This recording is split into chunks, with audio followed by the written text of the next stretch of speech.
All right, it's Chris with Citygirlhomestead. So we're taking a journey today of making different things so that we can put in our pantry. The next one is, because fall just passed, well, it's full out winter here in Michigan, but anyway, it's passed, but I'm sure we have apples and pears and peaches and all that good stuff that we, are stocking up or that are reasonable prices right now. So what I decided the next thing to be would be apple pie spice. And the reason for that is not only can you use it to make an apple pie, but let's say you want to do fried apples, you can throw it in there. Or if you want to make some kind of apple dessert, you can do that. So let's go with this. All right, so I'm going to double up the batch because I just think, why not? So it starts out with, so remember everything is double.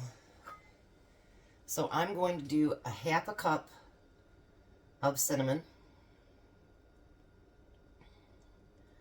If it wants to let me pour it out there, there we go. Half a cup of cinnamon.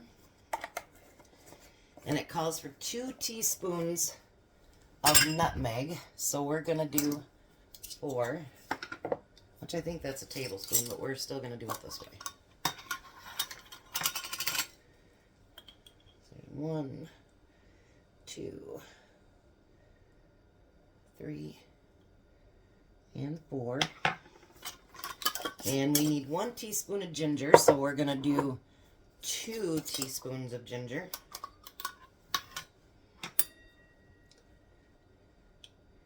I like to use this with my fried apples. If I ever make Tom fried apples, I like to put the apple pie spice in there. I think it adds a lot to it. That and butter. Oh, yeah. And then 2 teaspoons of allspice. It calls for 1, so I'm going to do 2. And when I say 2, I'm going to do a scant 2. Because allspice can be overpowering to some people. Now I'm going to use my little handy dandy whisk here. And let's whisk it all together. Try to get all those clumps out of there, because nobody wants a clumpy spice.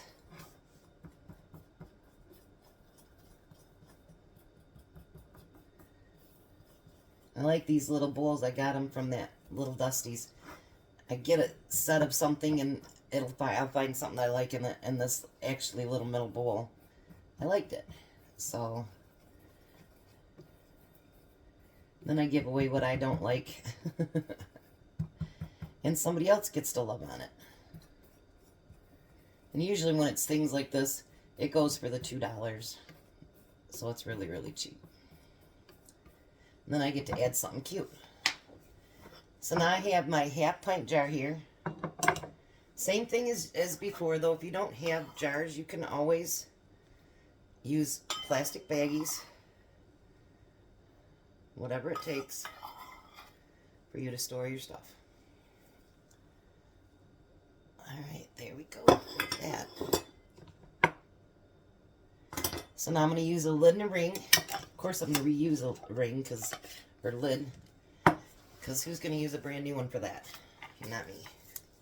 So now I have these canning jar stickers. They're like this. And I'm going to peel that top off of there. Put it on there. And I'm going to put apple pie spice, and then the month in which I created it. So now I have that for my pantry. Apple pie spice, 12 of 22, and then I just shake it every time I use any of my spices, actually. So there's one spice. I'll be back for another one. It ain't gonna be that quick of a video. Come on now. Alrighty, I'm back for our next spice. I had someone ask me the other day, do you like sloppy joes? Yeah. Who doesn't like sloppy joes? Well, actually, Missy doesn't. But anyway, most people like sloppy joes. And if you've priced it, even the dollar store for a manwich is $1.25. And some places have gotten even more expensive than that. So, what better thing to do than to make our own, right? Let's save some money. So we're gonna make sloppy Joe mix. I seriously was on my computer last night trying to figure out things I wanted to make that I thought would make some difference, you know. So we're gonna use, and you can double or triple this. If you make sloppy joes all the time, you know, double it. So it takes 3/4 cup of brown sugar,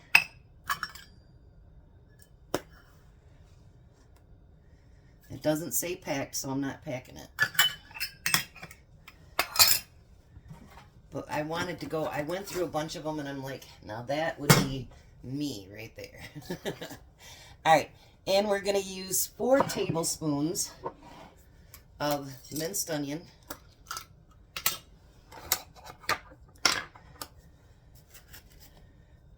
there's 1, 2, 3, and 4. And the same thing as usual, if you don't have jars, just put them in baggies, it'll be fine. And we need 4 tablespoons of paprika.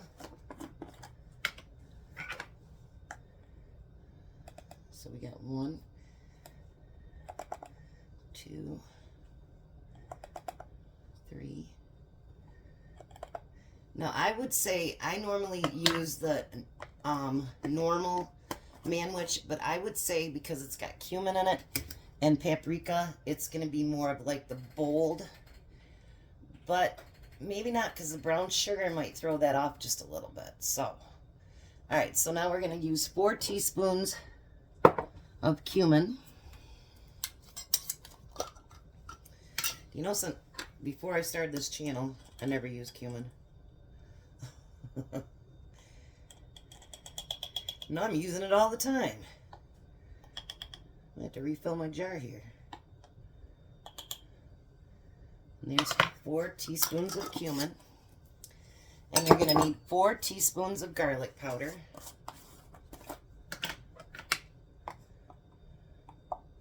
You can tell the ones I use a lot because I just get the big ones.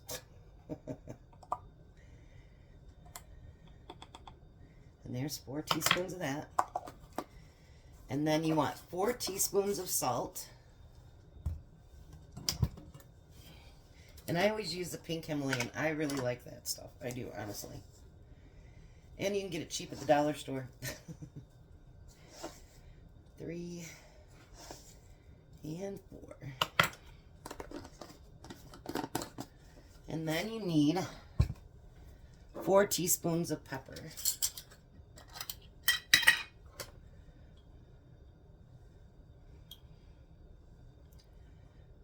3. Ooh, if anything is going to get me back to sneezing, it'll be that. Then we're going to go get our handy dandy little whisk. Oh my gosh, you guys. You know, not only does it smell really, really good, but let me show it to you here in a second. Let me get some of these big glops out of there. You like my technology and my terminology? Glops.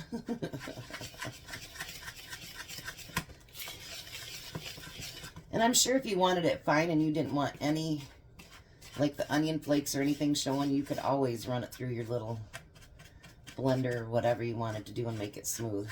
But I think it'd be good to taste the little bits of pepper and stuff in there. But everybody's different.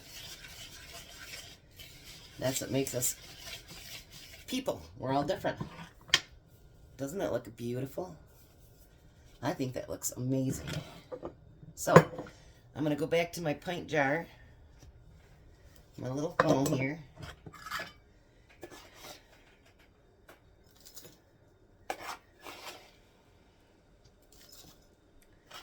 I'm making a mess on the counter, as usual.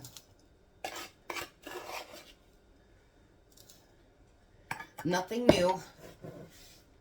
You guys should see my floor after I get done cooking. It really just is a mess. Reminds me of when I used to cook for a living.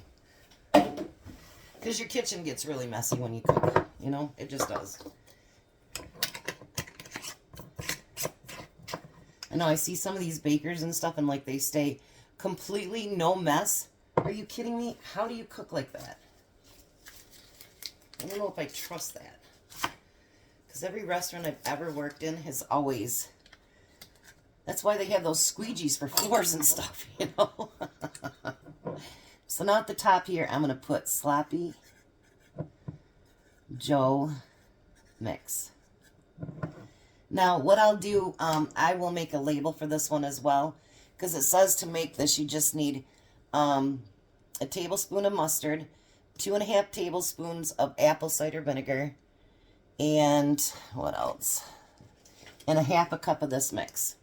And you mix it in with your pound of burger. So there you have Sloppy Joe mix. And then you could make it with your homemade fries. Nice thought. So there's a couple spices. We'll be back with another video.